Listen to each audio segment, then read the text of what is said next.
Dios les bendiga y les guarde. El tema del devocional de esta mañana, advertencia contra los hipócritas.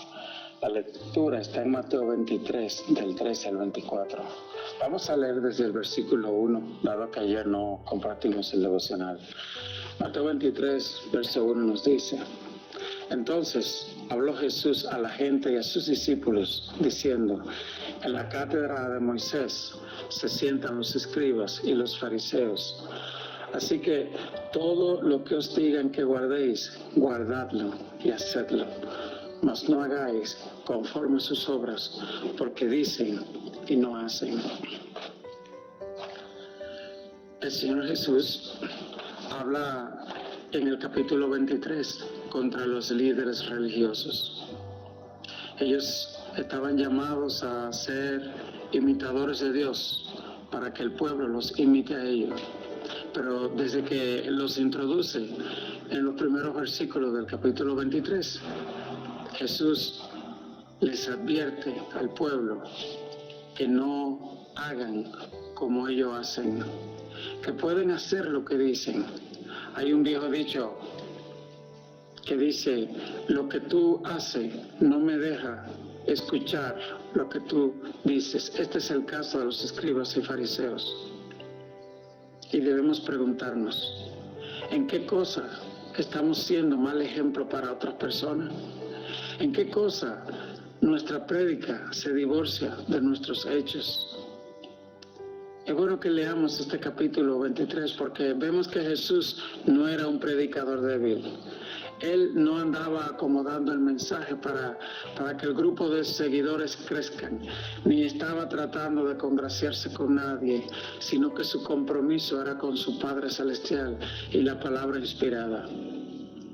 Esto quiere decir que tenemos que tener mucho cuidado cuando queremos cambiar la interpretación de la palabra de Dios por nuestra propia interpretación. La palabra de Dios es su propio intérprete, y cuando dice no robarás, está diciendo no robarás. Cuando dice no cometerás adulterio, no dirás falso testimonio, honra a tu padre y a tu madre, amarás al Señor tu Dios sobre todas las cosas. Esto es precisamente lo que está diciendo. Y no debe ser interpretada por los tiempos modernos, ni para acomodarla a personas que nos agradan. A estas personas el Señor les da la advertencia del capítulo 23. El verso 4 continúa diciendo: porque atan cargas pesadas y difíciles de llevar y las ponen sobre los hombros de los hombres, pero ellos ni con un dedo quieren moverlas. Esto es precisamente el opuesto al liderazgo. El liderazgo no es aquel que es un jefe, ni quien se constituye Señor de la persona a quien el Padre Celestial ha traído para que nosotros, los pastores, los líderes, los ancianos de la congregación, los lideremos. No, el líder sirve. Jesús lavó los pies de sus discípulos. Si un líder, si un pastor crece y la congregación no crece y no se desarrolla junto con él, si el pastor prospera y mientras la iglesia se empobrece, ese pastor debe revisarse, ese líder debe revisarse.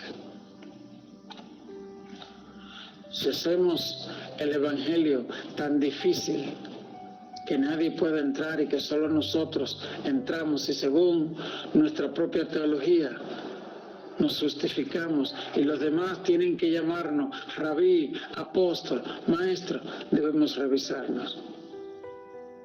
El verso 5 dice: antes hacen todas sus obras para ser vistos por los hombres, pues ensanchan sus filacterias y extienden los flecos de sus mantos, y aman los primeros asientos en las cenas y las primeras sillas en las sinagogas y las salutaciones en las plazas, y que los hombres los llamen rabí, rabí.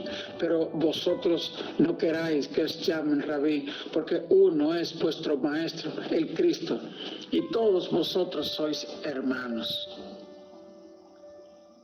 Ni seáis llamados maestro, porque uno es vuestro maestro, el Cristo.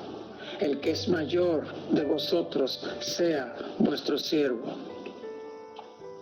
Esto es el verdadero cristianismo. Debemos cuidarnos de la gloria pasajera, del reconocimiento de los hombres. El Señor nos advierte en el verso 11 que el que es mayor en su pueblo es el servidor. ¿Cuántas personas hay en nuestra congregación, en nuestro medio, en nuestros lugares de trabajo? Porque siempre digo que al Señor le encantan los lugares de trabajo. Él llamó a sus más grandes colaboradores mientras estaban trabajando. El Señor no llamó gente vaga.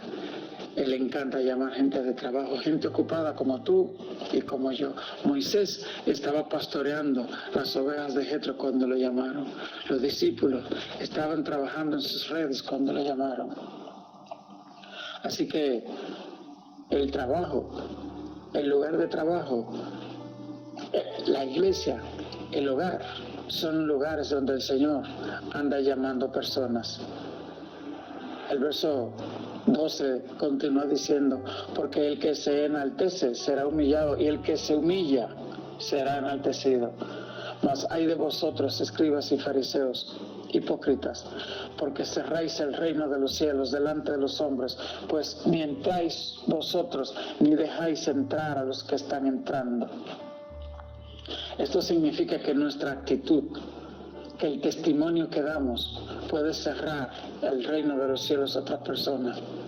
Quizás usted y yo hemos escuchado a alguien decir, si para ser evangélico o para ser cristiano voy a ser como fulano, pues mejor no soy nada, porque este hace esto y aquello.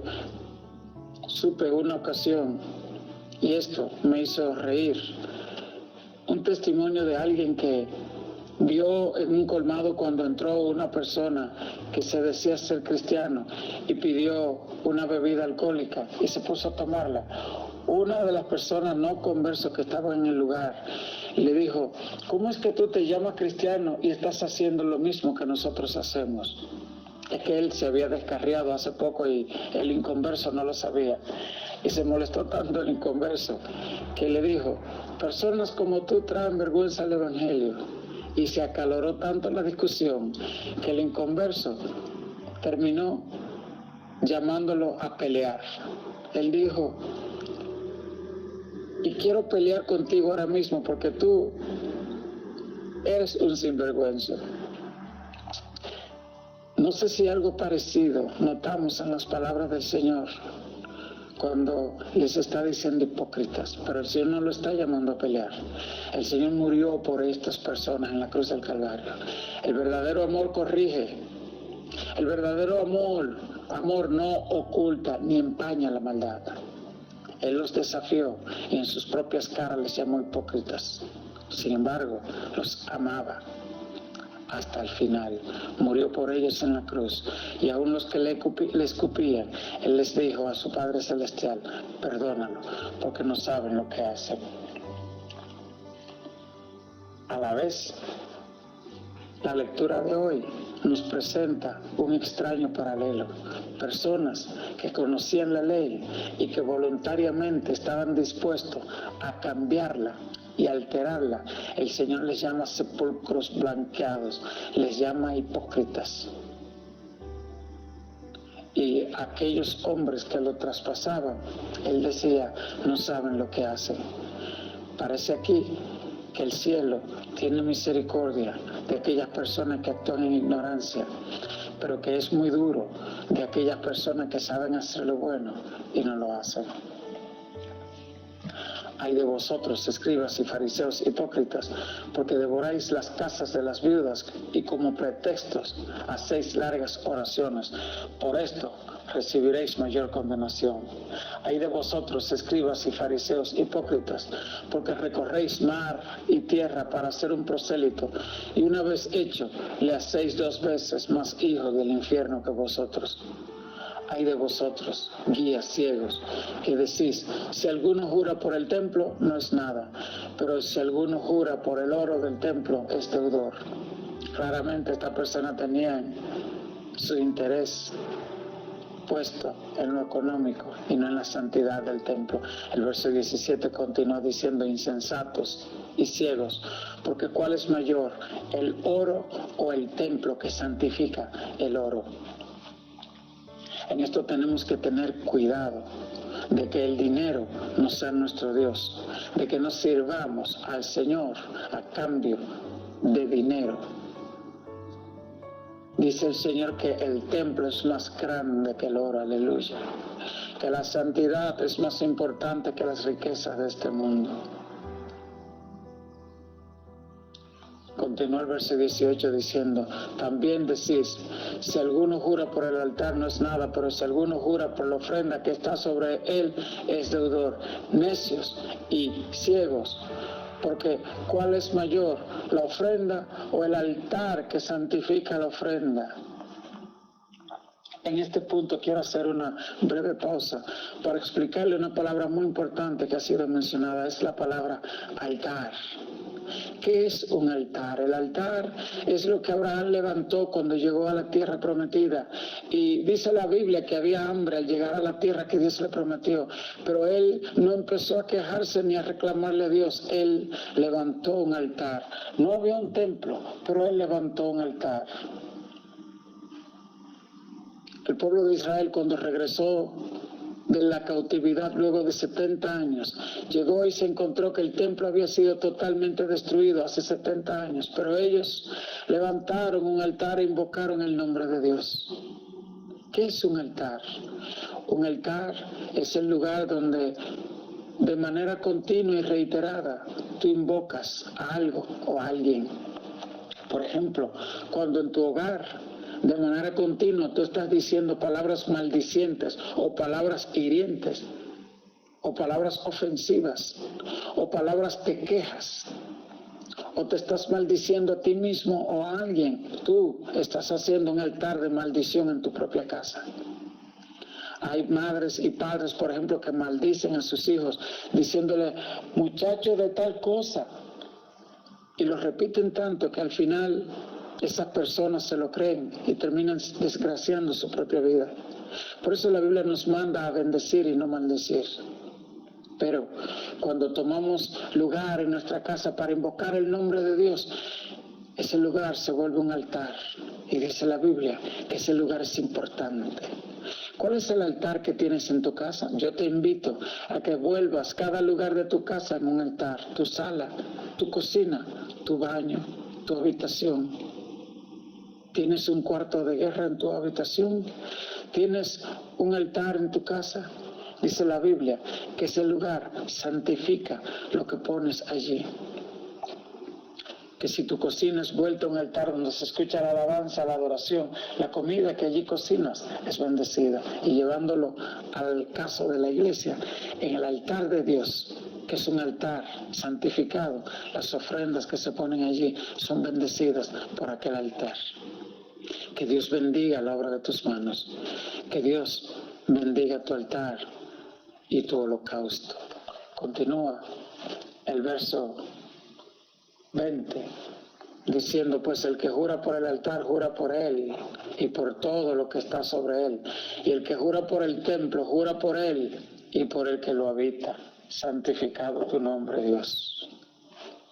Que el Señor habite tu templo. Que el Señor habite tu casa. Y no hay un templo más importante para el Señor que tu propio cuerpo. Dice la Biblia, el que jura por el cielo, en el verso 22, jura por el trono de Dios y por aquel que está sentado en él. Yo te invito a que si tú eres de aquellas personas que jura por Dios diciendo por Dios Santísimo, la Biblia nos manda a no jurar, sino que tu sí sea sí y tu no sea no. El verso 23 continúa diciendo, ay de vosotros, escribas y fariseos hipócritas, porque diezmáis la menta y el eneldo y el comino, y dejáis lo más importante de la ley, la justicia, la misericordia y la fe.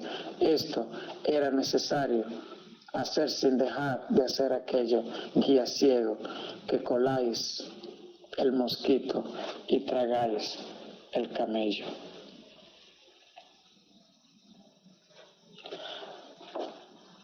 Esta palabra que nos habla de algunas personas que colan mosquito y traga en el camello, que ocupado en detalles insignificantes, dejamos las cosas más importantes.